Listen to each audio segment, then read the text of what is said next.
أعوذ بالله من الشيطان الرجيم. بسم الله الرحمن الرحيم.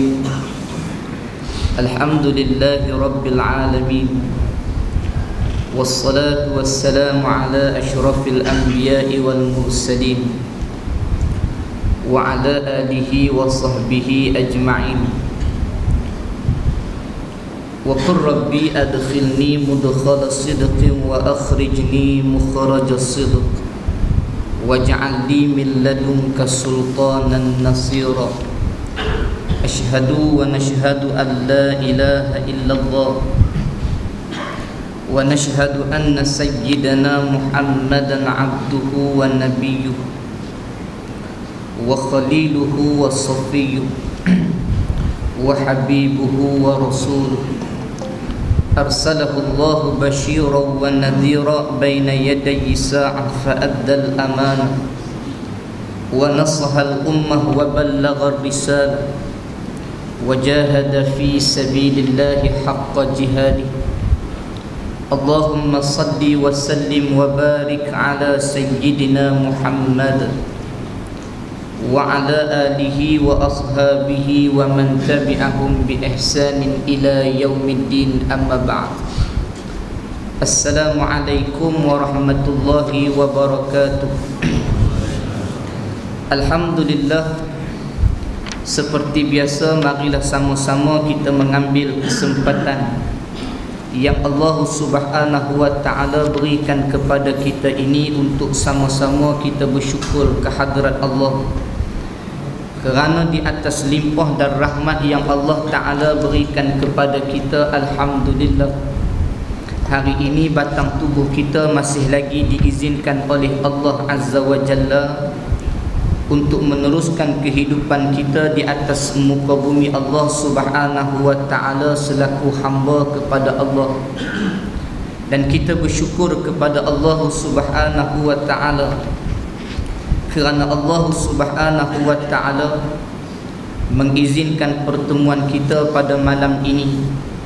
Mudah-mudahan pertemuan kita, perhimpunan kita pada malam yang penuh keberkatan ini diberkati dan dirahmati oleh Allah Subhanahu wa ta'ala, dan mudah-mudahan kita tergolong daripada golongan yang disabdakan oleh baginda Nabi sallallahu alaihi wasallam akan golongan yang memiliki 3 doa daripada para malaikat. Di antara mafhum sabdaan Nabi sallallahu alaihi wasallam betapa beruntungnya orang yang waktu hidup di dunia seringkali menghabiskan masanya di dalam majlis-majlis ilmu sebegini.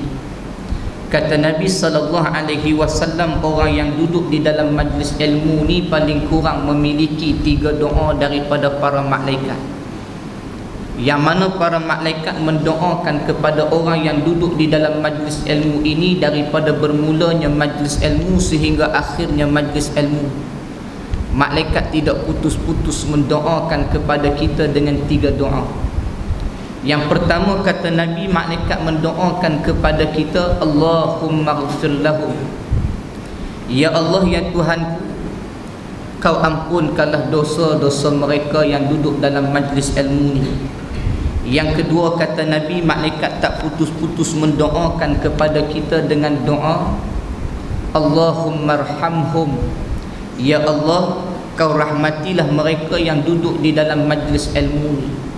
Dan yang ketiga, kata Nabi sallallahu alaihi wasallam, malaikat tidak putus-putus mendoakan kepada kita sepanjang majlis ilmu ini dengan doa yang ketiga, ialah Allahumma tub alaih, ya Allah, ya Tuhan kami, kata malaikat, kalau sekiranya mereka bertaubat kepadamu wahai Allah, maka terimalah taubat mereka. Mudah-mudahan hadirin sekalian, kita tergolong daripada golongan-golongan yang disebutkan oleh malaikat ini, golongan yang diampunkan akan Allah dosa-dosa, golongan yang dirahmati oleh Allah, dan golongan yang diterima taubat oleh Allah Subhanahu wa ta'ala. Begitulah hadirin sekalian betapa Nabi sallallahu alaihi wasallam itu memberikan penekanan betapa pentingnya majlis ilmu ni, hadirin sekalian. Kerana dengan majlis ilmu inilah tuan-tuan yang akan melahirkan masyarakat yang berilmu. Apabila masyarakat itu memiliki ilmu, maka masyarakat itu hidup dalam keadaan faham. Kepahaman inilah tuan-tuan yang paling penting kepada umat Islam. Kerana dengan kepahaman yang kita bawa dalam kehidupan, kepahaman inilah yang akan membezakan kehidupan kita. Orang yang memahami erti dan makna kehidupan sebagai hamba kepada Allah tidak akan sama dengan orang yang hidup dalam keadaan dia tak tahu hala tuju kehidupan. Kerana itu Allah Ta'ala sendiri tuan-tuan melontarkan pertanyaan di dalam Al-Quranul Karim. Qul hal yastawiyul ladzina ya'lamun wal ladzina la ya'lamun. Katakanlah olehmu wahai Muhammad, adakah sama orang yang berilmu dengan orang yang tidak berilmu? Kalau kita tengok pandangan ataupun kupasan para alim ulama dalam bidang tafsir, ulama dalam bidang tafsir ataupun ahlul mufassirin ni tuan-tuan, mereka menyebut mengapa kadang-kadang kita bertemu dengan ayat Al-Quran yang Allah mulakan dengan pertanyaan. Siapa yang bertanya? Allah. Selalunya, biasanya tuan-tuan, orang yang bertanya ni kerana dia berhajat, berkehendak akan jawapan. Selalunya orang yang bertanya ni tuan-tuan, kadang-kadang dia bertanya kerana dia nak jawapan. Kenapa? Kerana dia tak tahu. Tetapi yang bertanya ini Allah. Yang melontarkan pertanyaan ini Allah, dan suruh Nabi bertanya itu adalah Allah. Persoalannya, adakah Allah ini tidak tahu? Sedangkan Allah Ta'ala ini memiliki sifat Al-Alim. Allah adalah Tuhan yang maha mengetahui. Pengetahuan Allah tak sama macam manusia.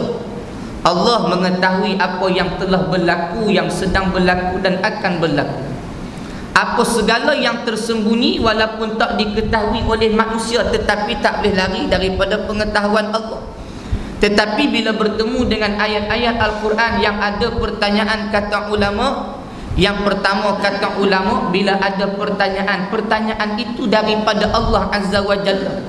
Allah bukan nak sangat jawapan daripada kita, tetapi Allah Ta'ala menyuruh kita mencari jawapan. Kerana pada ayat dan pertanyaan tersebut memiliki ibrah yang sangat besar, memiliki iktibar yang sangat besar apabila kita menemui jawapan yang sebenarnya. Allah bertanya, sama ada orang yang berilmu dengan orang yang tak berilmu? Kita tahu tak sama. Tapi walaupun masyarakat dan manusia tahu perbezaan di antara orang berilmu dengan orang yang jahil, tetapi kadang-kadang manusia itu lebih cenderung ikut kelompok-kelompok jahil. Tapi kadang-kadang manusia yang tahu perbezaan orang yang berilmu dengan orang yang jahil, kadang-kadang kehidupan dan perwatakan mereka seperti mana orang jahil. Allah Ta'ala suruh kita menerokai, cari ibrah. Yang kedua kata ulama, bila ada ayat berbentuk sebegitu, Allah Ta'ala templak. Dalam kitab disebut templak. Bahasa moden kita ni perli. Tak apa moden lagi, perli. Orang sini panggil apa ni? Sendir, sendir. Sendiran. Perli ni orang Kedah. Mana pakcik orang Kedah ke? Tak ada orang ni. Tak sampai. Perli, orang Kedah panggil perli. Allah bagi templak. Kalau kita tengok dalam Al-Quran ni tuan-tuan, banyak ayat-ayat yang sendiran daripada Allah Ta'ala. Bukan sekadar Allah Ta'ala menyatakan sendiran kepada kita yang tahu tapi berlagak macam tak tahu. Bahkan tuan-tuan kita tahu, tetapi tuan-tuan kita sombong dengan kehidupan kita. Tahu akan azab siksaan yang Allah janjikan, tapi kita berlagak sombong kita. Dan sebab itu hadirin sekalian, Allah Ta'ala ada juga merakamkan ayat Al-Quran. Allah merakamkan ayat di dalam Al-Quranul Karim akan templokkan malaikat. Kalau kita merujuk surah Al-Qamar, ada satu ayat yang berbunyi Zuqu massa saqar. Allah Ta'ala sebut yauma yushabuna fin nari ala wujuhihim zuqu massa saqar. Zuqu massa saqar, Allah merakamkan, ejekan, templokkan perli daripada para malaikat. Bila malaikat ni templok kita, hadirin sekalian, ketika mana hari Allah Ta'ala nak campurkan orang-orang yang rugi, orang-orang yang waktu hidup di dunia dulu mereka melupakan janji-janji Allah. Orang yang hidup di dunia dulu mereka sombong, mereka tak ingat pesanan dan amaran Allah, mereka tak peduli akan amaran dan pesanan Nabi sallallahu alaihi wasallam. Maka bila kembali bertemu di hadapan Allah Azza wa Jalla, mereka adalah golongan yang akan dicampurkan Allah ke dalam api neraka. Allah Ta'ala menceritakan bagaimana saat, keadaan dan situasi sebelum Allah campurkan manusia ini ke dalam neraka. Yauma yushabuna finnari ala wujuhihim. Sebelum dicampurkan mereka ni ke dalam api neraka, mereka ini terlebih dahulu diheret dalam keadaan ditembak atas wajah-wajah mereka. Macam mana ada ulama yang menafsirkan macam mana diheret dalam keadaan menembakkan pipi wajah mereka. Kata ulama, kalau tuan-tuan merujuk pandangan ulama dalam tafsir Al-Azhar, Datuk Hamka, ataupun tafsir Imam Ibn Katsir, sehingga ulama ini menceritakan sampai ke tahap manusia ni sebelum ditembakkan wajah jadi atas dataran pada mahsyar Allah Ta'ala itu, sebelum itu ditonggingkan manusia tu. Sebab kepala ni, muka ni ke atas, kaki kat bawah. Tapi bila Allah Ta'ala nak heret manusia ni, nak campur ke dalam neraka, heret macam mana? Ala wujuhihim, atas wajah-wajah mereka.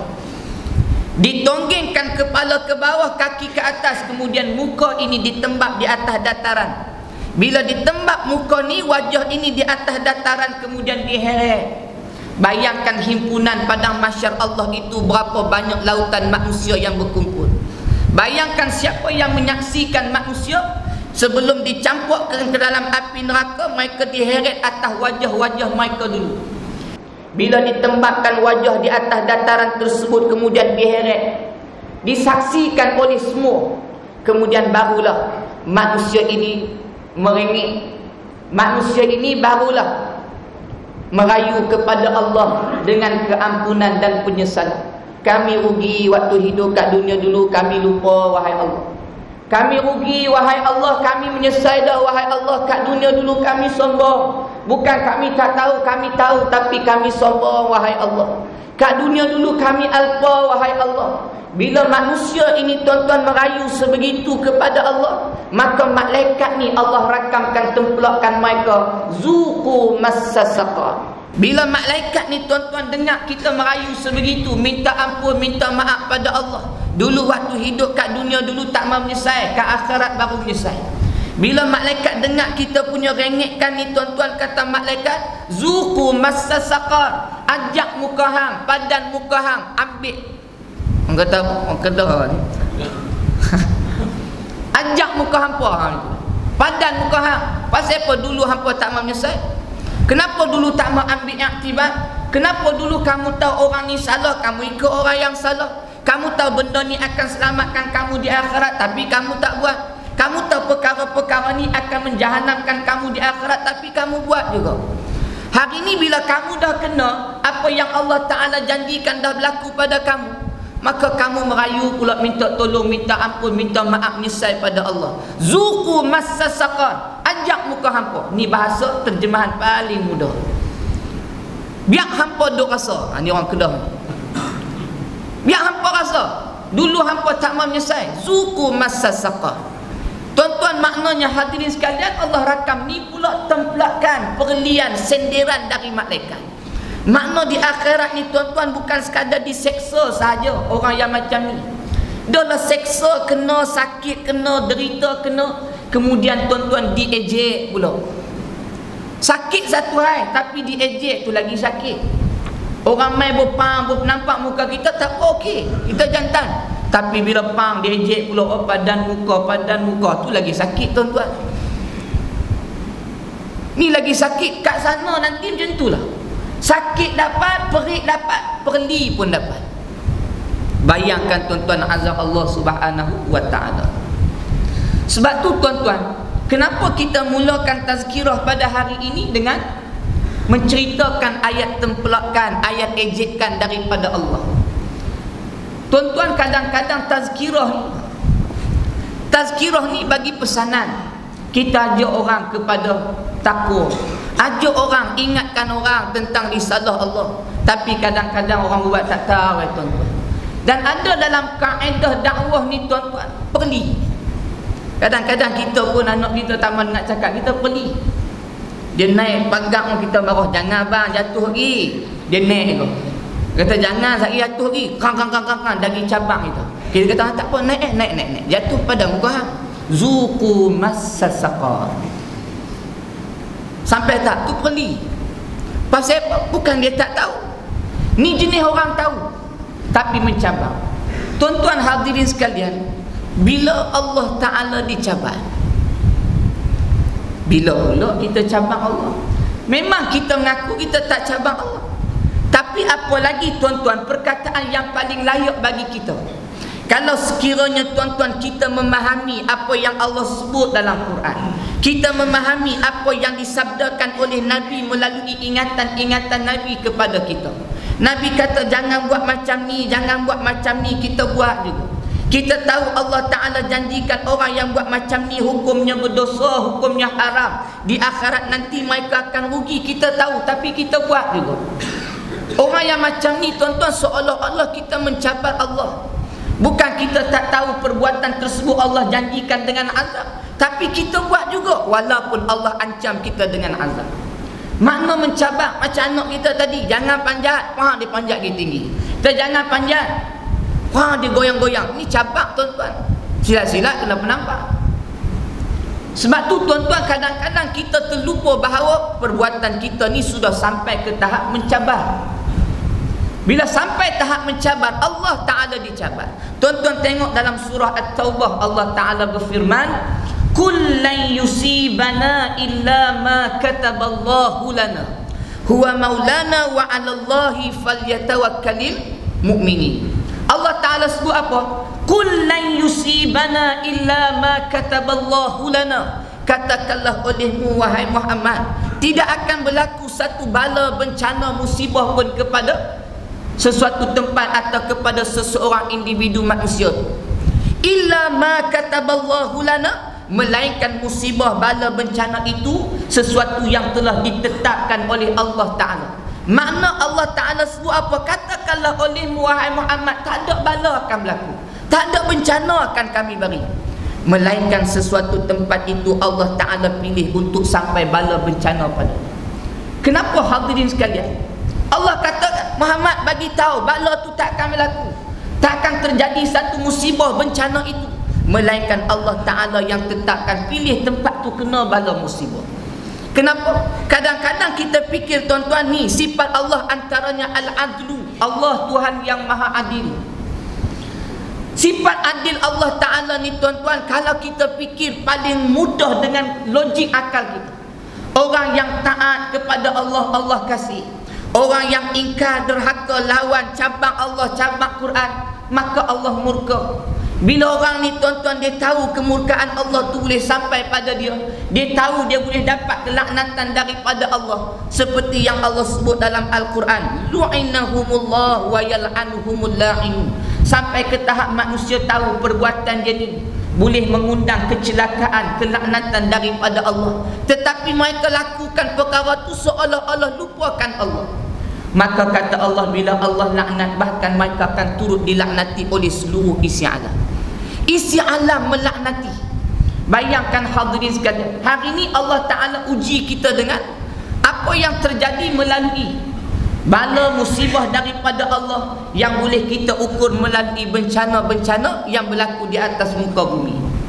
Kalau kita tengok baru ni tuan-tuan, berlaku banjir, terkejut buruk kita. Adik ipar saya Ustaz Syazwan, dia duduk Kuantan. Tempat dia ni tinggi. Bila banjir tuan-tuan, tempat dia tu orang duk parking kereta tempat dia. Sebab tempat dia ni, kalau banjir tempat dia tak sampai, parking kereta tempat dia. Ingatkan tempat tu selamat, rupa-rupanya tuan-tuan, rumah dia pun sampai tahap bumbung. Habis kereta-kereta parking tu. Terkejut. Kita terkejut juga duk tengok gambar WhatsApp, Facebook kan. Tengok semua rumah tenggelam, bumbung-bumbung, nampak masjid elok. Saya tanya dia, betul ke ni? Kata, ni nak kiamat ni. Dia kata memang lah Ustaz kata, tapi masjid ni tempat dia tinggi. Orang tu masjid tu tak kena. Masjid tu tempat dia tinggi, rumah di bawah bukit. Masjid tenggelam lah. Kita tu mau tengok kuasa Allah. Yalah, mana kuasa Allah. Tapi masjid tu tempat dia tinggi. Ni bahaya kot cerita ni. Orang suka tambah-tambah. Tambah cerita apa ni, ikan paus terdampak di lautan, pantai kat Malaysia ni. Sabah, Sarawak. Ikan paus ni laut dalam je ni. Laut Malaysia jarang jumpa ikan paus, tapi dia boleh tuan-tuan parking pula kat laut Malaysia ni. Baru ni pula tuan-tuan, ikan penuh pantai. Pantai penuh ikan. Saya ada tuan-tuan hantar video. Tengok dah. Terkejut betul, nak tsunami, nak kiamat. Bagus. Fikir kiamat tu kira bagus. Memang ni tuan-tuan, Allahu Ta'ala a'lam bis-shawab. Allahu Ta'ala a'lam bi muradihi. Allah lah Tuhan yang paling mengetahui apa tujuan dan kehendak yang dia buat. Tapi hadirin sekalian, saya nak kongsi beberapa cerita hari ni. Tak ada modal hari ni, cerita boleh. Letih. Saya tuan-tuan kemarin semalam saya di sini Selangor. Semalam saya di Selangor, sampai ke sana malam tadi, sampai Perak malam tadi. Pagi ni kami ada ijtima di Pondok, tapi malam ni kena sampai sini. Habis ceramah ni kena balik. Esok budak lama daftar masuk sekolah. Dia letih sikit. Saya tak apa nak tidur. Malam tadi ingat nak tidur, letih, tak boleh tidur. Sampai pagi saya tak boleh tidur. Sakit perut, bala. Sakit perut, tak boleh tidur. Tadi ajak orang teman bawa, saya tidur sekejap hari tu. Tapi tak tahu jalan, takut sesat. Dia pun tak tahu jalan, tak apa nak tidur. Hari ni cerita boleh? Cerita habis modal. Hari ni cerita ni habis modal pukul 9. Biar hadirin sekalian. Baik, nak balik awal. So kan banyak program. Baik. Saya tengok kisah dan banyak ulama-ulama yang menceritakan pengalaman yang berlaku di bumi Islam Bosnia Herzegovina. Tragis pembunuhan umat Islam di Bosnia ni sampai ke tahap pernah dapat ranking nombor 1 paling tragis, paling kejam. Sampai hari ni tuan-tuan, kes perbicaraan ni tak selesai ni. Paling buruk, tentera Serbia, tentera Serb, agama Kristian serang negara Islam Bosnia yang 86%-nya umat Islam. Banyak yang pergi ni tuan-tuan, kita dapat maklumat askar-askar yang dihantar ni kebanyakannya askar yang jenis yang gerila rempuh. Kebanyakan askar-askar ni tuan-tuan, mereka ambil daripada anak-anak luar nikah. Yahudi yang mereka ni tuan-tuan, dia ada askar yang dia pungut budak-budak ni daripada anak luar nikah. Anak yang terbiak masalah dia ambil tuan-tuan, dia pun train jadi askar tentera yang Yahudi. Sebab tu kita tuan-tuan, kalau takbir pun lembek, macam mana nak lawan dia? Jenis tak ada hati perut, tak ada perasaan. Jenis bunuh orang, kadang-kadang kita fikir ni manusia ke binatang. Dia pun ni tuan-tuan ambil anak luar nikah yang teruk. Kemudian tuan-tuan, dia pun ditrain, dilatih dengan lebih teruk. Tak ada hati perut, tak ada kemanusiaan. Sampai ke tahap tuan-tuan, ada satu rumah yang ada 3 penghuni dia. Seorang lelaki, seorang ibu tua, seorang perempuan mengandung. 4 orang askar ni masuk, dia bawa 2 ekor anjing askar. Anjing askar ni tinggi, bukan kecil, tinggi, warna hitam, lidah dia terjelek.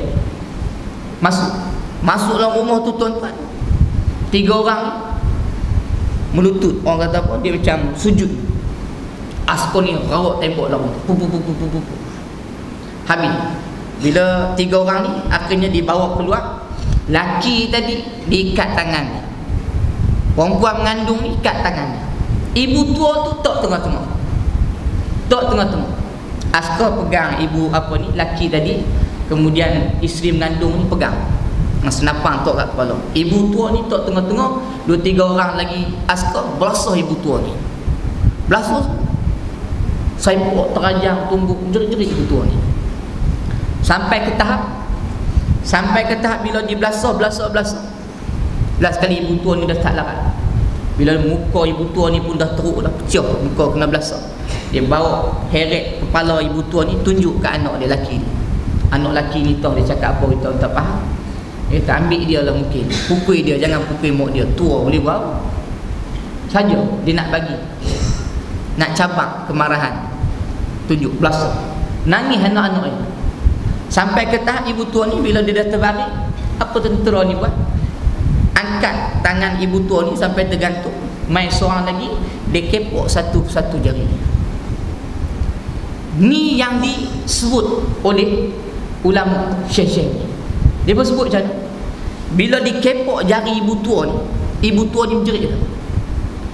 Kepok jari ibu tua ni menjerit, Allahu Akbar, jerit. Kepok jari kedua, Allahu Akbar, biru muka. Ulama-ulama sebut tuan-tuan, Allah Ta'ala datangkan bala musibah sebegini kepada Bosnia. Kenapa? Bosnia ni tuan-tuan 86% masyarakat dia Islam, lain-lain tu campur-campur. Masjid tersergam indah, ulama mufti-mufti pun banyak. Tapi tuan-tuan, masjid sunyi daripada membicarakan soal keesaan dan kebesaran Allah. Ulama-ulama pun tuan-tuan tak mengajak masyarakat Bosnia pada waktu itu ke arah jalan Allah Subhanahu wa ta'ala. Seolah-olah Bosnia ni penuh sunyi dari kalimah Allah ni. Ulama sebut, kerana Bosnia pada waktu itu sebelum Allah datangkan musibah dan bala ni tuan-tuan, Bosnia ni teruk. Kes roh apa ni, kes zinanya, kes arak. Sampai ke tahap tuan-tuan, orang Islam ni, orang tak nampak beza dengan bukan Islam. Minum arak terbuka macam tu je. Ulama-ulama ada, mufti-mufti ada, tapi semua sunyi. Bila jadi macam tu, ulama kupah pasal ibu tua ni bila dikepok tangan dia, dia menjerit Allahu Akbar. Kata ulama, kenapa dulu keesaan Allah, Allahu Akbar ni jarang berbunyi di corong-corong masjid untuk mengajak masyarakat mengesahkan Allah. Tapi bila Allah datang ujian segini, kenapa kamu sebut Allah tu dulu? Memang fitrah kita begitulah tuan-tuan. Bila Allah datangkan bala ujian segitu, mesti kita cari Allah. Tapi nakkah kita diuji macam tu baru ingatkan Allah, baru ingatkan Nabi? Sebab kita beriman tuan-tuan bahawa iman ni ada tarikh luput dia, taubat ni ada tarikh luput dia. Bukan makanan je tuan-tuan ada expired date ni. Iman tu pun ada tarikh luput dia. Nabi SAW sebut dah, bila Allah Ta'ala tunjukkan pada kita goncangan kiamat. Hari ni ramai orang membicarakan soal kiamat. Alhamdulillah. Bila-bila dah tengok benda pelik macam ni, ramai orang bercerita tentang kiamat. Alhamdulillah. Ingat juga masyarakat tentang kiamat. Seolah-olah kita lupa bahawa janji Allah, kita pasti akan bertemu dengan penyudah kehidupan di dunia ni. Kita terlupa bahawa kita akan kembali dibangkitkan, berdiri di hadapan Allah, duduk dibicarakan oleh Allah di dalam mahkamah Qadi Rabbul Jalil Allah. Hari ini sampai keadaan manusia tak takut pada Allah. Waktu tuan-tuan, kalau Allah Ta'ala datangkan ujian segitulah kepada Bosnia, umat Islam di Bosnia, kerana kes araknya tuan-tuan kata ulama, kerana kes zinanya kata ulama, kerana masyarakat tuan-tuan jauh daripada pegangan hidup beragama. Negara kita tak macam tu tuan-tuan. Kalau kes arak ni, apa kurang kita ni? Tak ada orang minum arak negara kita ni. Lawan cabang Al-Quran, tak ada orang cabang Quran dalam negara kita ni. Orang tahu umat Islam. Siapa yang tak tahu perbuatan dosa tu dimurkai Allah? Semua tahu belaka. Semua tahu belaka. Tapi apa yang kita buat? Sebab tu hadirin sekalian, permainkan kalam Allah tu lagi tu. Sebab tu hadirin sekalian, hari ni kalau kita tengok, seolah-olah tuan-tuan kita kadang-kadang macam nak pasrah. Tengok apa pun kalau Allah nak bagi kiamat-kiamat lah. Tapi bila kita mengaji hadis Nabi, kita mengaji pandangan-pandangan ulama, kita tahulah tempoh jaraknya tu jauh lagi. Dengan tanda-tanda besar kiamat tu jauh lagi. Tapi kalau Allah Ta'ala nak buktikan juga, innama amruhu iza arada syai'an an yaqula lahu kun fayakun. Jadi kalau Allah kata jadi, jadi. Tak ada pelik sikit mustahil pun tak ada di sisi Allah. Kalau Allah tak bagi kiamat pun, tapi Allah nak hancurkan negara kita pun boleh, tak ada masalah di sisi Allah. Kalau Allah nak tukar kepala orang yang cabang agama Allah, pesenda agama Allah, daripada kepala manusia, noh tukar-tukar kepala babi tu, tak ada masalah. Tapi kita tak takut kuasa Allah. Bukan kita tak tahu benda ni sedikit pun tidak ada mustahil di sisi Allah. Persenda hadirin sekalian. Baru-baru ni tempat kami tuan-tuan membicarakan tentang soal hudud. Tempat kami ni lambat sikit bicara bab hudud ni. Kami kampung ceruk dalam. Lambat dia bincang pasal hudud ni. Baru nak gaduh. Kita gaduh lama dah. Mereka baru nak gaduh pasal hudud. Pasal hudud ni baru nak gaduh. Kita gaduh lama dah. Dia kata sampai ada caranya. Betul lah ustaz, memang hudud ni dari Quran. Memang hukum hakam Allah ni kena buat, tapi kena tengok pada kesesuaian. Betul lah yang ni kata berat. Kata mana betul yang Allah kata dengan orang ni kata betul lah yang Allah kata ni, tapi itu bahaya. Kita tahulah hudud ni daripada Quran. Quran ni Allah Ta'ala, sebutan Allah Ta'ala, kalam Allah Ta'ala, tapi itu bahaya. Duk tapi tu, dia lebih highlight tapi dia daripada Allah Ta'ala. Tak apalah lagi tuan-tuan sampai ke tahap persendakan Allah. Bukan kata sampai tahap persendakan Allah tuan-tuan, minta maaf kalau kasar sikit bahasa dia, perbodohkan Allah. Kalau hujah kata hudud tak sesuai dilaksanakan kerana masyarakat majmuk, ni bukan persendakan Allah, ni perbodohkan Allah. Siapa yang mencipta masyarakat majmuk? Allah. Yang mentakdirkan ada masyarakat agama dia Kristian, ada agama dia Buddha, ada agama dia sebahagian agama, ada agama dia Islam, ada tak percaya agama. Yang ada Cina, India, semua ni semua Allah yang ciptakan. Bila Allah Ta'ala ciptakan masyarakat yang berbilang bangsa, berbilang agama sebegini, maka kita tengok pula Allah Ta'ala menghantar hukum hakam Allah. Takkanlah Allah Ta'ala nak mengarahkan kita melaksanakan hukum hakam yang Allah ciptakan yang tak sesuai dengan masyarakat yang Allah sendiri ciptakan. Masyarakat majmuk ni Allah lah yang ciptakan, bukan kita ciptakan. Allah yang cipta. Takkan Allah Ta'ala nak menghantar, mengarahkan kita melaksanakan hukum hakam yang tak sesuai dengan masyarakat yang Allah cipta. Ni perbodohkan agama Allah. Cabak manusia pun kadang-kadang manusia hilang kesabaran. Ni sampai ke tahap tuan-tuan mencabar Allah sebegitu. Tak pelik kalau kita rasa nak jadi benda pelik-pelik dalam negara kita ni. Apa yang jadi kat Bosnia sampai tahap kalimah Allahu Akbar yang disebut oleh ibu tua ni pun dikupas panjang oleh ulama. Ulama-ulama takut hadirin sekalian tengok daripada luar, tak boleh nak buat apa. Pasal apa? Kerana kat sana ada Tok Mufti dia. Kerana setiap mukim-mukim ada wakil agama dia. Setiap masjid-masjid tuan-tuan ada ahli agama yang dirujuk oleh masyarakat Korea dia. Orang boleh menilai, orang boleh tuan-tuan mengupah daripada jauh. Takutnya kita. Bahari ni pun kadang-kadang kita dengar masyarakat berbicara, kita takut kadang-kadang. Takut Allah datangkan bala. Bila bala datang, bala ni tak kenal siapa tuan-tuan. Ni orang sebut ikan naik ke darat penuh pantai nak jadi tsunami. Ada profesor bagi takkan berlaku tsunami yang ni situasi dia. Wallahu alam, depa pakar dalam bidang. Kita tak apa pandai. 26 hari bulan. Yang membicarakan tentang tarikh 26 pun ada juga. Serah pada Allah. Allah Ta'ala a'lam bimuradihi. Dia tahu apa yang dia buat. Cuma kita ni jaga posisi kita, tugas kita dah hamba. Kalau Allah nak bagi kiamat, biar kita jadi hamba yang bersedia dengan apa segala. Kalau tak dapat bertemu dengan suasana goncangan kiamat, maknanya kita mati dulu. Bersediakah dah kita nak mati ni? Bersediakah dah kita bila mati nak tinggalkan anak-anak kita yang meneruskan kehidupan ni? Sebab tu hadirin sekalian, kita jaga posisi kita sebagai hamba Allah. Takut kita lupa bahawa kita hamba kepada Allah. Yang mengajak masyarakat dan manusia untuk mengenal kita ni adalah hamba Allah, adalah Nabi Muhammad sallallahu alaihi wasallam.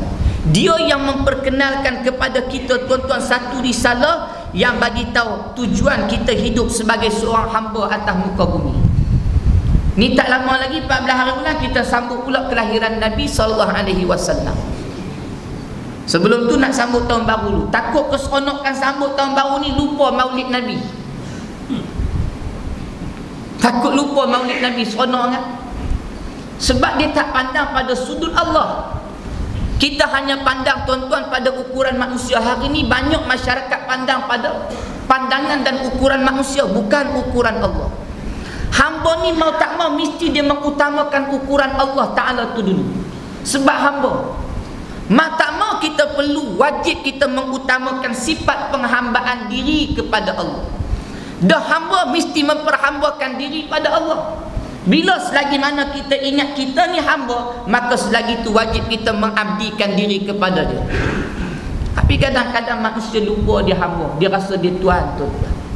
Dengan apa yang Allah Ta'ala bagi nikmat kurnia pada kita, kita rasa tuan-tuan kita hebat. Dan kita memberikan pentakrifan kemerdekaan dalam cara erti yang salah. Saya dah baca tu kitab tuan-tuan, ulama yang menceritakan sejarah perjuangan Nabi. Antara perjuangan Nabi ni, dia memperkenalkan erti dan makna kemerdekaan yang paling hakiki. Yang memutarbelitkan makna merdeka ni tuan-tuan adalah Yahudi. Dia hiasi kehidupan kita ni tuan-tuan, termasuk bantuan pertolongan syaitan iblis, menghiasi kehidupan kita ni tuan-tuan. Faham merdeka kita ni bebas nak buat apa saja.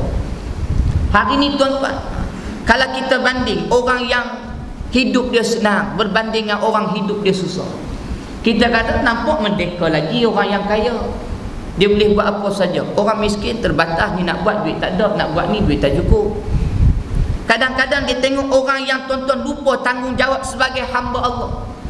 Dia tak rasa tuan-tuan ada tanggungjawab sebagai hamba Allah yang wajib berjuang sebar risalah Allah. Yang dia rasa tuan-tuan ada cukup duit, sampai waktu dia boleh bawa anak-anak pergi bercuti.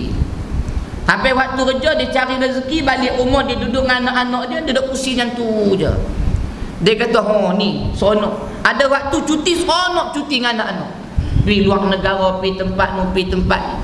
Tu dia tengok, oh ni susah-susah nak berjuang, susah-susah nak dakwah, tinggal anak bini. Malam-malam boleh jumpa anak bini. Ni orang yang berjuang, orang yang pergi berjuang pada jalan Allah ni, ikut cara Nabi, ikut perjuangan Nabi ni. Kadang-kadang pisah dengan anak bini. Imam Hasan Al-Banna kadang-kadang tuan-tuan 3 bulan pernah tak jumpa anak isteri dia. Al-Syahid Dr. Abdullah Azam pernah tuan-tuan dia tulis tuan-tuan perasaan dia rindu sungguh pada anak isteri dia.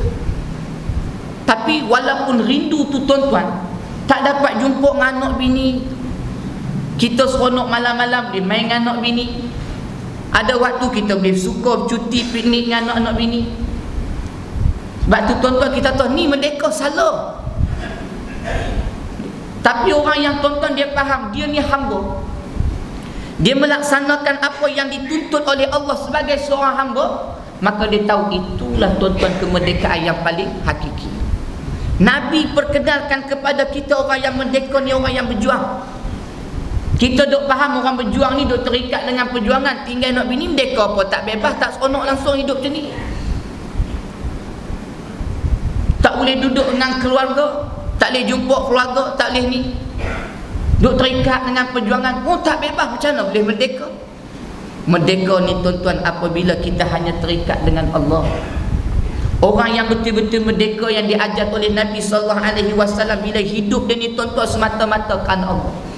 Itulah lafaz kemerdekaan kita. Inna salati wa nusuki wa mahyaya wa mamati lillahi rabbil alamin. Semua untuk Allah.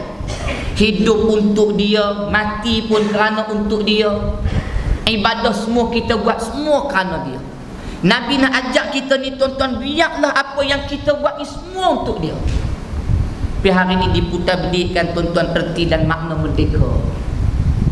Merdeka hanya dipandang tuan-tuan daripada sudut bebasnya negara daripada cengkaman penjajah. Boleh mentadbir sendiri. Ni tak merdeka ni. Nabi ajak lain, Islam ajak lain. Bila kita hanya terikat dengan Allah sahaja, kita tak rasa terikat dengan makhluk, kita tak rasa terikat dengan harta benda, kita tak rasa terikat dengan wang. Ni merdeka. Hari ni kita terikat bukan kata dengan wang, dengan hutang kita terikat. Profesor Dr. Agus UKM, dia kata 2014 kemungkinan rakyat Malaysia tak mampu memiliki rumah. Kalau memiliki rumah pun dia akan berhutang sampai ke mati. Kita ni tuan-tuan, silap-silap majoriti kita ni berhutang sampai ke mati. Berhutang sampai ke mati, tambah hutang kereta, hutang rumah, terikat kita nak hutang. Makna sistem hidup kita ni pun tuan-tuan ngajak kita, ikat kita tak merdeka daripada sudut Islam. Berhutang ni pula dalam kitab fiqh dia kata macam gali lubang. Gali lubang. Gali lubang. Bila korek lubang satu hutang, satu korek lubang. Lubang mesti ditanam. Kalau tuan-tuan nak tanam lubang ni, korek lubang lain. Nak tutup lubang ni, korek lubang lain untuk tutup lubang ni. Kemudian tutup pula lubang kedua, korek lubang ketiga untuk tutup lubang ketiga. Bila nak habis? Sampai ke tahap manusia dia fikir duit. Dia fikir ni kerja. Last kali dia bertuhan pada majikan. Dia boleh langgar perintah suruhan Allah kerana nak jaga taat pada makhluk. Pasal apa? Hoi, hang cakap senang lah. Nanti aku kena buang kerja nanti, anak bini aku, kereta aku, rumah aku, siapa nak bayar? Kan terikat dengan makhluk. Kita tak sedar tuan-tuan, sistem kapitalis ikat manusia. Sedar-sedar kita tuan-tuan Allah sampai mati berhutang. Kita tak apalah, nanti habis hutang ni baru kami berjuang ustaz. Bila nak habis hutang? Mau tak mau mesti berhutang lah ni. Sampai tahap tu hadirin sekalian. Sebab tu kalau tuan-tuan kita tengok erti kemerdekaan, tuan-tuan tengok satu sajak seorang yang dipilih oleh Allah syahid kerana berjuang, Imam Al-Syahid Imam Syekh Qutb. Dia tuan-tuan pernah buat satu sajak dia waktu dia dalam penjara. Sajak dia ni tuan-tuan dulu dia tulis, orang tak nampak lagi. Tapi hari ni di bumi Mesir, di dataran Rabi'ah ni tuan-tuan, orang dah melau-laukan ulang balik tuan-tuan, nyanyikan syair sajak Imam Syekh Qutb ni. Sampai ada ulama sebut baru kita rasa dan baru dapat menjiwai apa yang pernah disebut oleh Imam Al-Syahid Syekh Qutb waktu dia merengkuk dalam penjara. Orang kata bodoh kamu wahai Imam Syekh Qutb, kamu ada sijil, kamu ada kecerdikan, kamu ada bakat, kamu boleh hidup senang, tapi kamu cari hidup susah. Last kali tempat kamu dalam gerigi penjara. Dia kata inilah kemerdekaan. Merdeka pun hang terkurung dalam penjara, kami duduk luar dah merdeka. Dia buat syair, akhi anta hurrun wara'as sudud. Sekarang ni tuan-tuan, sajak ni diulang-ulang oleh orang yang berhimpun di dataran Rabi'ah. Pejuang-pejuang tuan-tuan umat Islam di bumi Mesir tak takut mati dia. Orang tanya pasal apa tak takut mati? Semalam baru melaporkan 300 orang mati di dataran. Hari ni kamu mari pula lagi ramai. Mati lagi 500 orang. Ingatkan hilang lagi 1000 orang, takut mati. Dok mari lagi banyak, 5000 orang lagi datang. Yang datang ni pula tuan-tuan siap tulis alamat rumah. Tulis kat lengan baju, tulis kat lengan tangan ni tuan-tuan nombor telefon waris. Orang tanya pasal apa tulis nama waris, nombor telefon waris, alamat rumah. Dia kata kalau aku ditakdirkan Allah syahid, maka ada tempat kamu nak hantar jenazahku. Sampai tak tu. Betul tak takut ke mati? Orang nak cari jalan hidup, dia nak cari jalan mati. Dia kata betul yang disebut oleh Imam Al-Syahid Imam Syekh Qutb. Inilah kemerdekaan yang paling hakiki. Masih Qutb. Saya dengar tuan-tuan, sahabat saya hantar, mereka ramai-ramai duk nyanyi tuan-tuan syair Imam apa ni, sajak Imam Syekh Qutb. Kau dengar? Ha? Dengar betul ni? Bayar lebih sikit, ha?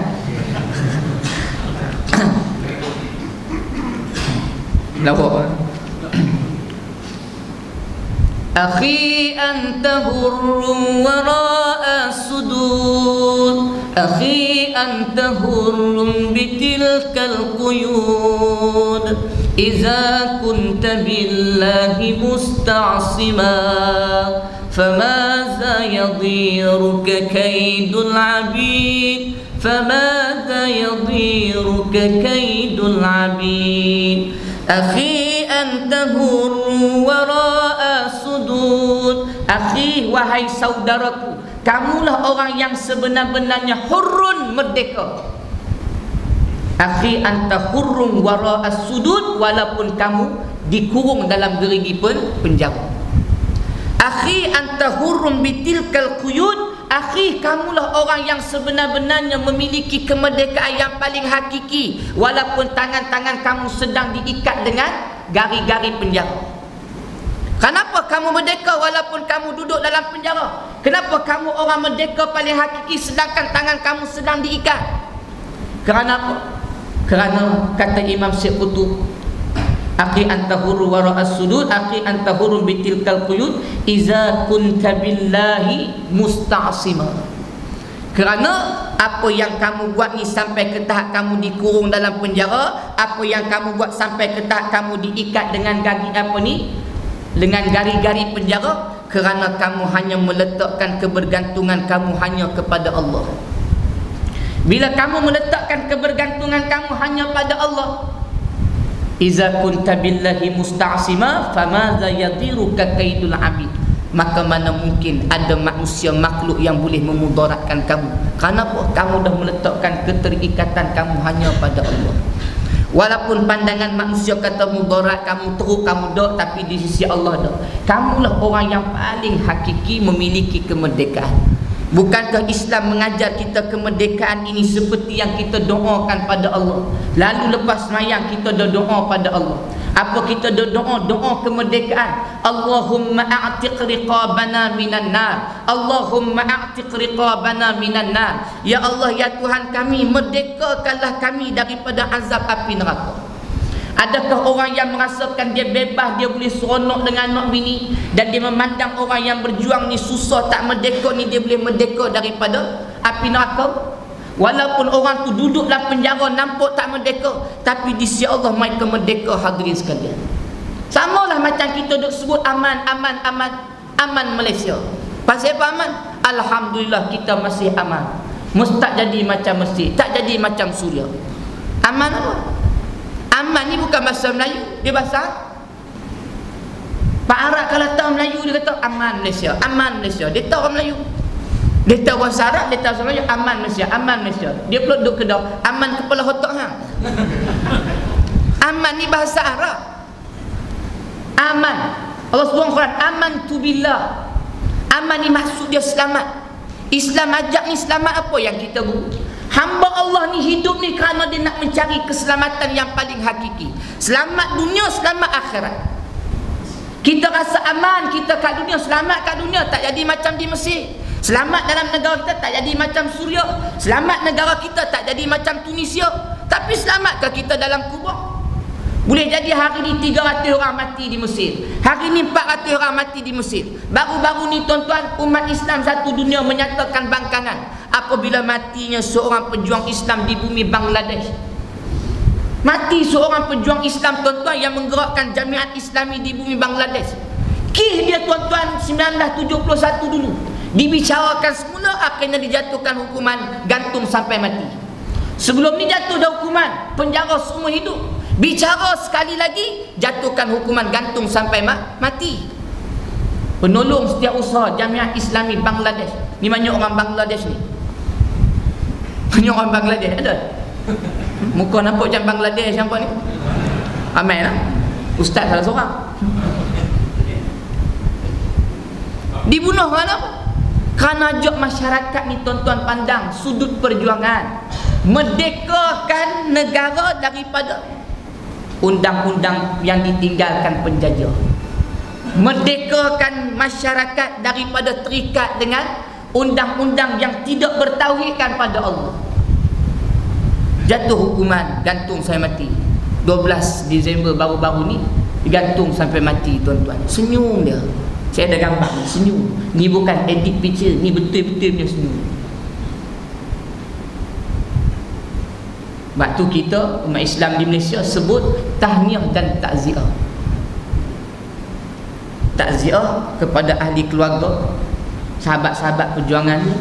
Kemudian tahniah kerana dia dipilih oleh Allah. Allah membenarkan janji Allah. Wala tahsabanna allazina qutilu fi sabilillahi amwat. Jangan sekali-kali kamu menyangka orang yang mati berjuang pada jalan Allah ni mati. Bal ahya, bahkan mereka tu masih hidup. Inda rabbihim, di sisi Tuhan mereka, yurzaqun, diberikan rezeki. Dan kita wajib beriman tuan-tuan, kehidupan dia seperti yang Allah sebut di sisi Allah tu jauh lebih bernilai, jauh lebih indah berbanding kehidupan kita yang kita rasa aman. Tak apalah harga barang naik, tapi kita masih lagi aman. Eloklah. Aman. Tuan-tuan kalau baca kitab Maqasid Syariah, orang yang cakap harga barang naik, ketentuan Allah, dia ni elok kena tangkap, pegang rotan. Tuan-tuan tengok kitab, cerita kitab zaman Sayyidina Umar ibn Al-Khattab. Waktu dia jadi Amirul Mukminin, tuan-tuan, kena tangkap seorang pencuri. Tangkap seorang pencuri, hadirin sekalian, nak bicarakan barang yang dia curi ni cukup nisab perkiraan dia, boleh kena potong tangan. Hudud. Dia tangkap dia, tuan-tuan, pencuri ni.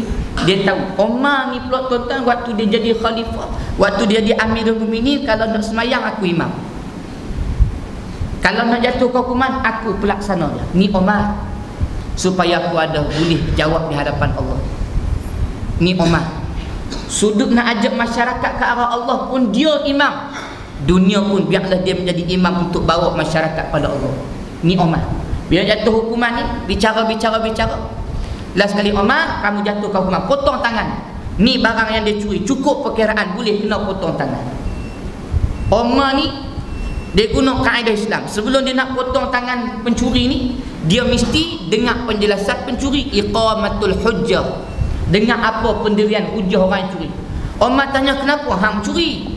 Dengan harapan Umar ni, tuan-tuan, Umar tanya macam tu sebelum potong tangan dia, dengan harapan nak orang ni jawab, aku mencuri kerana terdesak, wahai Umar. Aku mencuri kerana anak bini aku 3-4 hari dah tak makan. Aku sangat perlukan makan, aku mencuri. Umar harap tu jawapannya. Tapi orang yang mencuri ni pun dia kenal Umar ni macam mana. Umar ni jenis yang tegas. Nabi sebut Al-Faruq, gelaran pada Umar. Dia tegas. Dia tahu Umar ni jenis gedebe, jenis cengih dah. Bila Umar tanya pasal apa hang curi, dia pun jawab, aku mencuri kerana inilah ketentuan Allah. Sama tak jawapannya? Ketentuan Allah. Umar kata, ambil rotan, aku nak sebat dia ni. Orang bagi rotan ke Umar, orang angkat dia, Umar rotan. Ali bangkang. Sayyidina Ali kata, wahai Amirul Mukminin, kamu rotan dia, sedangkan dia mencuri, hukum dia potong tangan. Kamu rotan dia Amirul Mukminin, maka kamu berdosa kepada Allah. Karena Allah kata orang yang curi potong tangan. Kalau Allah kata sebat 100 kali pada penzina, maka kamu tak boleh kurang walaupun 1 rotan, dan kamu tak boleh tambah, haram tambah walaupun 1 rotan. Dia ni mencuri, wahai Amirul Mukminin, kenapa kamu rotan dia? Patutnya kamu potong tangan. Ni kamu tambah hukum Allah, kamu tambah hudud Allah. Umar kata apa? Aku tak tambah, tapi aku jatuhkan hukuman rotan ni kerana kesalahan lain. Salah apa? Dia mencuri lagi, potong tangan dia. Yang rotan ni apa? Yang rotan ni dia telah mendustakan Allah. Bila dia mendustakan Allah, bila aku tanya dia pasal apa mencuri, maka dia kata ini ketentuan Allah. Benda buruk hang sandak ke Allah, benda baik ini projek tu yang punya. Benda bagus semua mengaku, benda tak elok sandak ke Allah. Oh, senang cerita. Jadi Umar rotan ya. Jadi orang yang macam ni, ustaz ni, tuan-tuan, kena tangkap rotan yang senang. Saya ada kawan, tuan-tuan, dia mengaji bidang undang-undang di UKM, di India. Tapi dia ni, tuan-tuan, orang mengaji undang-undang ni biasa, tuan-tuan, dia mengkaji. Orang mengaji undang-undang ni dia mengaji paling kurang tu dia tahu basic agama kita. Dia mengaji. Sahabat saya ni India, mengaji undang-undang di UKM. Dia ni orang mengaji undang-undang bahasa Arab pun mengaji. Mengaji bahasa Arab. Jumpa kita cakap Arab. India dia. Sarah. Saya silap kalah kita. Dia ni kepala otak bergeliga. Ni pandai dia cakap Arab. Dia tanya. Tapi dia ni jenis kepala otak magang. Dia tanya, ustaz, ni macam mana? Dia macam mana? Ni ada seorang ustaz ni kata ni harga barang, ni harga minyak tak boleh persoal kerana dia ketentuan Allah. Betul ke ni ustaz? Dia kata, saya ni respect pada Islam, saya kaji Islam, tapi kalau ni lah hujah Islam, saya rasa macam, kalau ni lah hujah, digelak ke orang ya ustaz, malu pula kita. Dia cerita macam ni, oh baru betul je. Lepas tu nak buat macam mana? Jumpa dia boleh rotan? Rotan lah kan.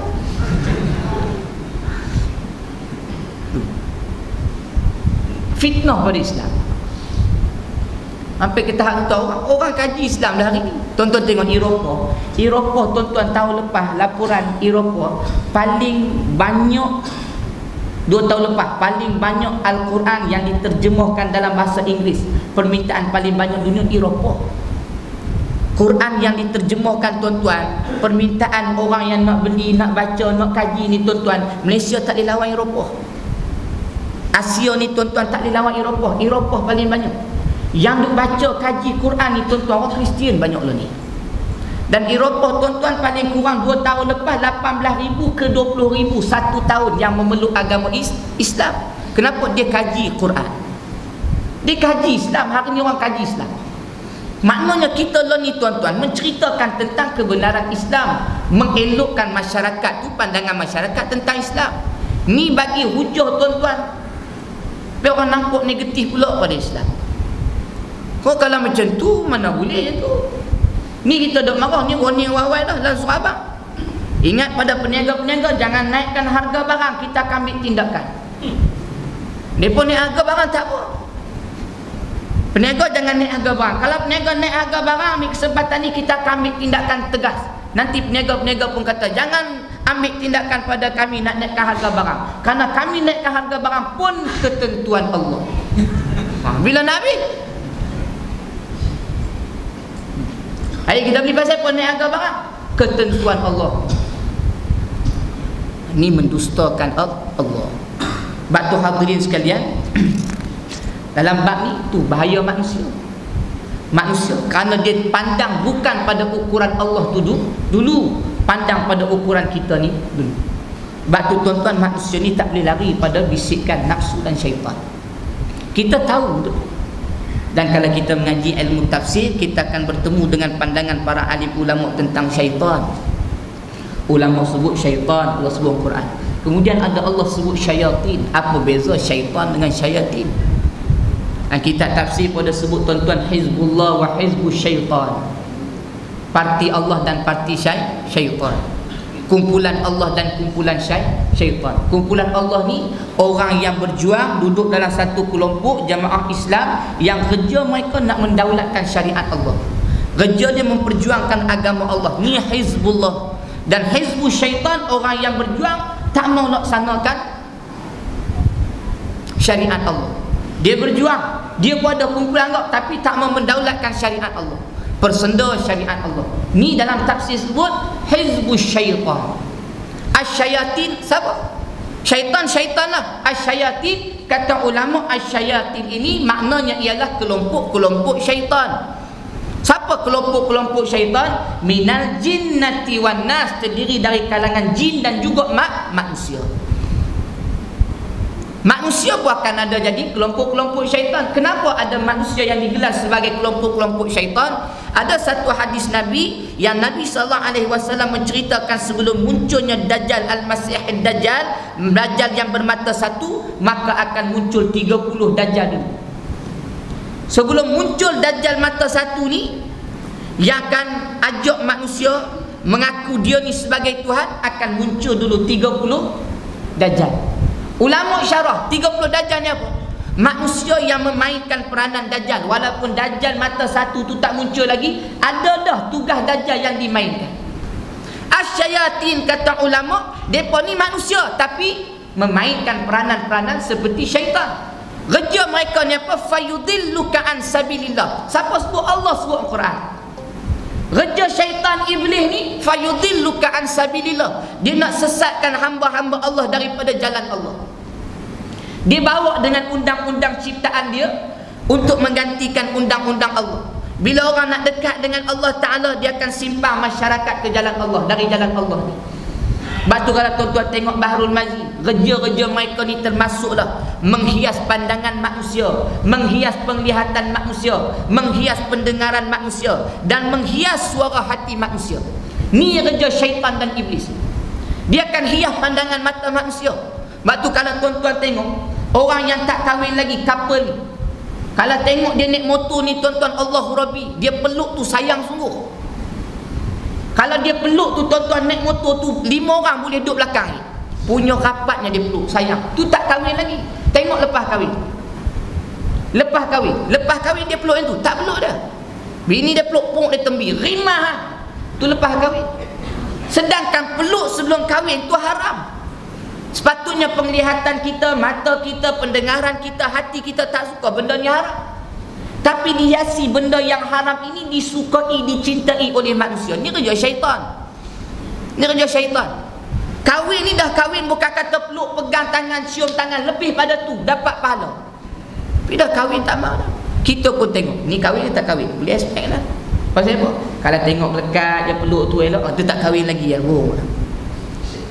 Dah ada yang romantik ni, dah romantik kat rumah lah. Yang tak kahwin lagi, erat sungguh. Saya ada pengalaman dengan abang saya. Kami ada program, ni program hujung tahun ni, sambutan perhimpun apa ni, nak pergi edak risalah tu, merdeka, malam merdeka ke sambutan tahun baru, singgah berhenti kat traffic light. Kami naik jeep tinggi. Lepas tu marilah budak-budak yang pun nak sambut merdeka ke tahun baru, tak ingat, dia pun nak pergi Teluk Batik. Di tempat kami tu depa Horia di sana lah, Teluk Batik. Pergi nak pergi Teluk Batik. Seorang lelaki ni dia bawa seorang awek dia tu duduk buncing kat belakang. Naik motor 125Z, 125Z. Motor ni memang dia menyongkit ke belakang tu. Haji Makno mana naik motor ni? Tak mana lah. Dia menyongkit belakang. Awek dia ni duduk tu kata meloreh ke bawah. Rapat lah, rapat semua, dia peluk semua. Bila berhenti, tapi dia rapat macam mana pun dia tertonggek kan. Budak ni peluk jenis pakaian perempuan ni, jenis mungkin usia dia 20 tahun, 20 lebih, 20-an. Tapi seluar dia ni seluar jin yang budak 3 tahun. Baju pula jenis yang tutup pusat nampak punggung, tutup punggung nampak pusat. Bila dia duduk nonggek tu nampak lurung. Ada seorang sahabat kita ni mulut kotor sikit, mulut jahat. Itu jubuk nampak korang, tu jubuk nampak korang. Dia buka tingkap, dia tegur, ini dia tu jubuk nampak korang, malu korang lah. Oh dia malu, sungguh malu dia. Tutup nampak pusat. Itu kan susah tu tuan. Jenis macam tu. Tapi dia seronok. Tanya dia, haram ke tak haram? Tahu haram. Kalau dia tak tahu benda tu tak elok, pasal apa dia malu? Orang tegur, tuan-tuan mau tegur orang ni. Weh tu nampak tu malu orang. Tegur, oh dia tak malu sikit. Kita warok. Ambil lah pandangan. Awwalu tarah rizqun. Pandangan pertama tu rezeki. Tengok baru kutuk tu. Tapi jangan kelip mata. Ibrahim Pendek kata buat 3 kali ya. Wah, lebih 3 kali kata dengan bini. Biar hadirin sekalian, semua orang tahu. Kalau tak tahu pasal apa dia malu. Tapi dia buat. Ramai tuan-tuan masyarakat macam ni. Makna kerja kita ni banyak hadirin sekalian. Sebab tu tuan-tuan, kita ramai, bukan saya lah, ustaz-ustaz lain. Tempat saya ada seorang ustaz Siddiq Noh, Majak Siddiq kan. Tua tuan-tuan. Saya tengok dia sampai KL, Kedah, Perlis, dia mengajar. Tua dia. Dari muda sampai tua dia mengajar. Seorang tok guru ni tuan-tuan, sampai mati dia di meja ni.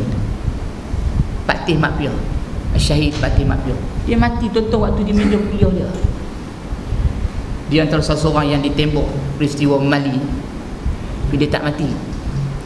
Ayah kepada Ustaz Husni Mak Piah, ketua apa ni, pemuda PAS Pulau Pinang, mati meja kuliah. Ada seorang tok guru di Kedah tuan-tuan, tengah kuliah batuk-batuk. Orang ingatkan anak murid buka nak bagi ayam, sengap mati. Sampai mati kuliah, tua. Dari muda duk ceramah. Ramai ada orang yang dapat kesan daripada dakwah ni, tapi sikit sebenarnya. Berbanding dengan hikmah yang akan lebih besar tuan-tuan buat perubahan kalau sekiranya tuan-tuan Islam memiliki kerajaan. Kalau kita dapat kuasa Islam, dapat kuasa tuan-tuan, macam-macam benda kita boleh buat.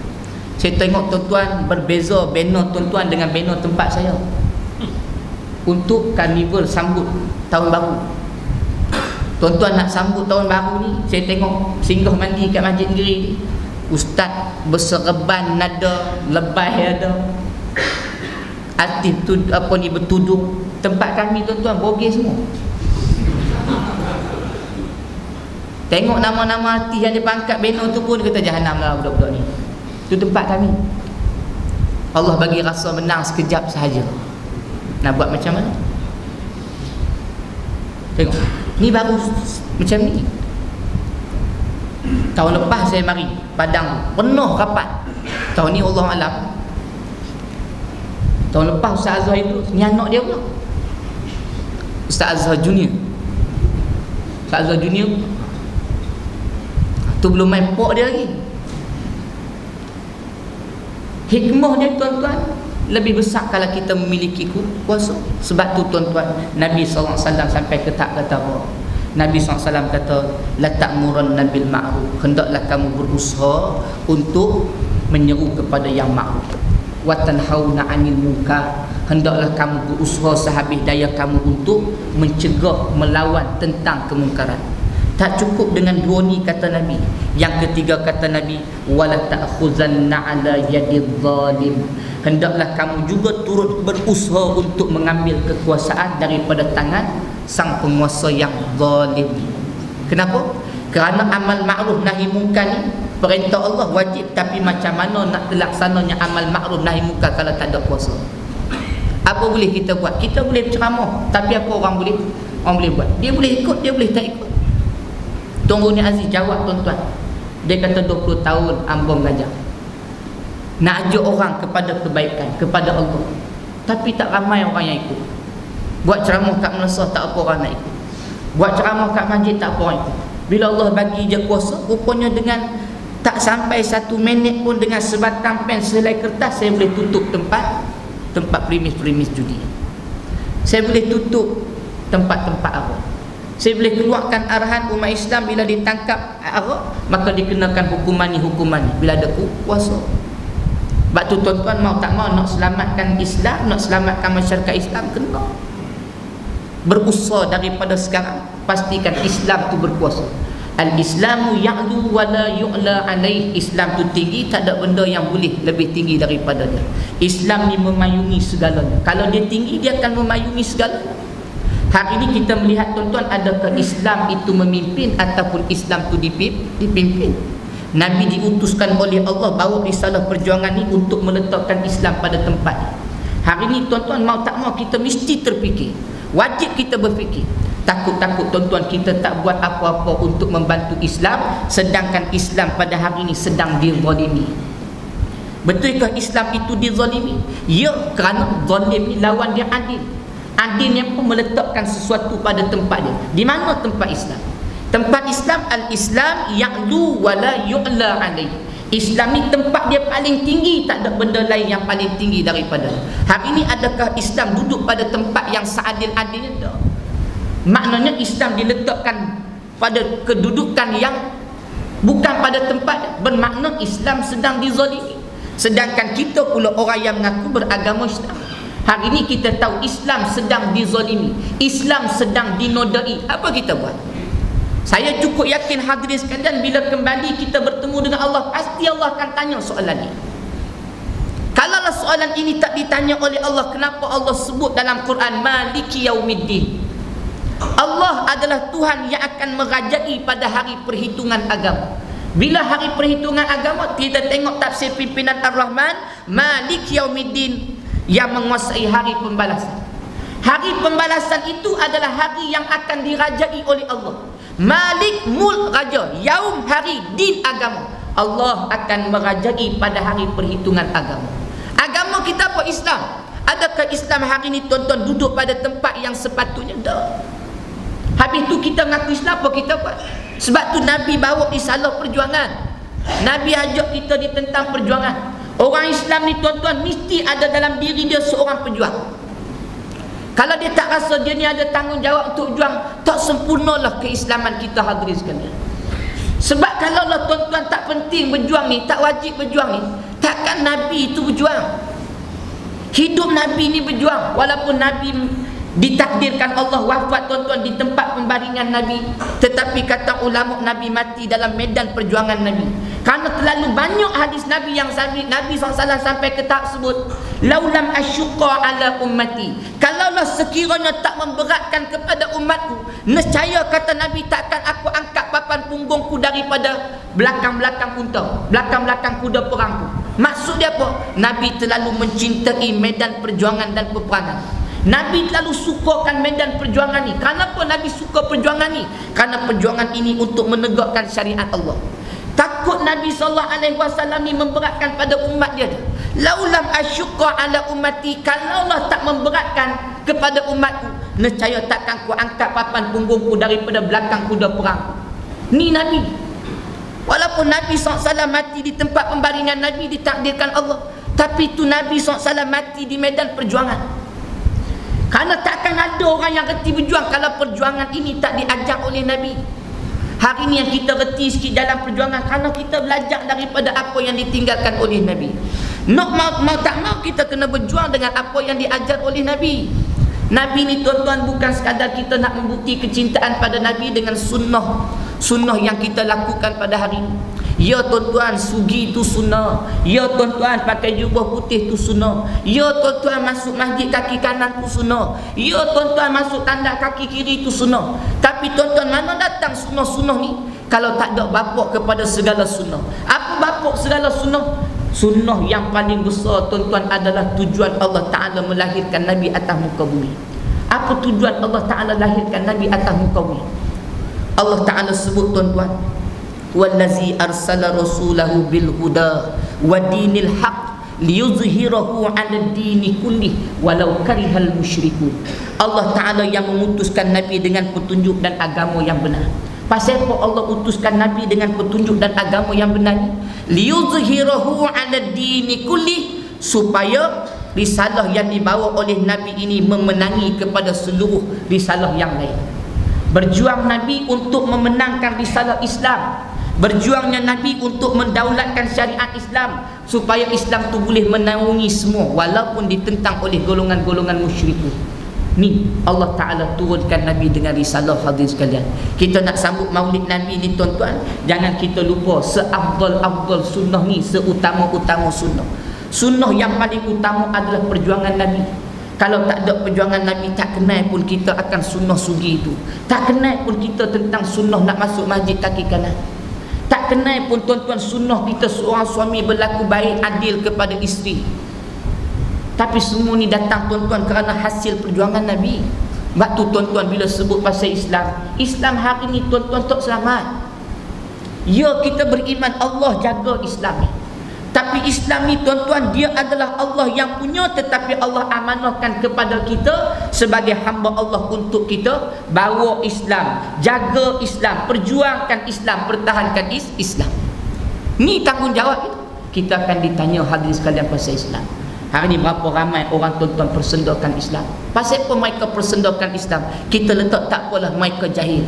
Kenapa mereka jahil? Kerana mereka tak lihat lagi Islam berkuasa macam mana hikmah dia. Mau tak mau kita yang rasa kita tak jahil, kita perlu berjuang memastikan Islam tu tertegak atas muka bumi, supaya masyarakat yang jahil tentang Islam ni dia nampak kebenaran Islam. Tuan-tuan, kalau Islam ni tertegak dalam negara kita, saya cukup yakin tuan-tuan, masyarakat kita akan selamat. Kalau kita tak yakin, tak berimanlah kita hadirin sekalian. Sebab tu tuan-tuan, minta maaf banyak-banyak hadirin sekalian, kitab yang selalu saya bawa sini pun saya tak bawa, saya terlupa. Selalu kita buat tuan-tuan mesti ke hadis. Hari ni tengok dalam beg saya ada satu kitab ni ya. Saya buka-buka, saya tak tahu nak mula kat mana. Jadi tuan-tuan, Allah Ta'ala bagi ilham yang sampai tu, itulah yang kita sembung. Nah, mudah-mudahan Allah Ta'ala berkati kita.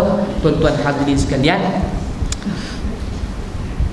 bulan lepas saya tak sempat jumpa dengan tuan-tuan sebab apa ni, ada muktamar. Tuan-tuan pun ada pimpinan yang datang. Itulah peluang yang tuan-tuan perlu ambil. Jadi hadirin sekalian, jadi saya nak khabar untuk bulan ni.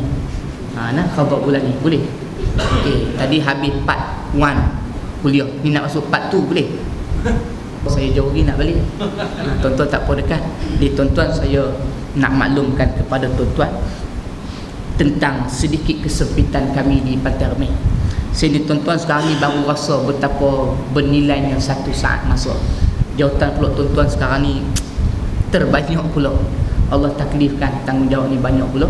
Dan banyak jawatan tuan-tuan sekarang ni dengan sekolahnya. Kemudian isteri anak saya masih lagi di Kajang. Jadi saya agak berterabuk sikit perjalanan saya ni tuan-tuan. Saat semalam kat sana, hari ni kena sini, esok kena kat sana pula. Macam itulah tuan-tuan. Sebab isteri anak-anak saya masih lagi di Kajang.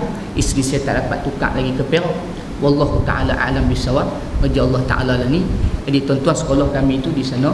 Jadi terpaksa saya duduk bulan-bulan macam ni. Dan saya minta maaf, ada waktu-waktu yang saya tak dapat nak datang untuk mengisi jadual kuliah tuan-tuan.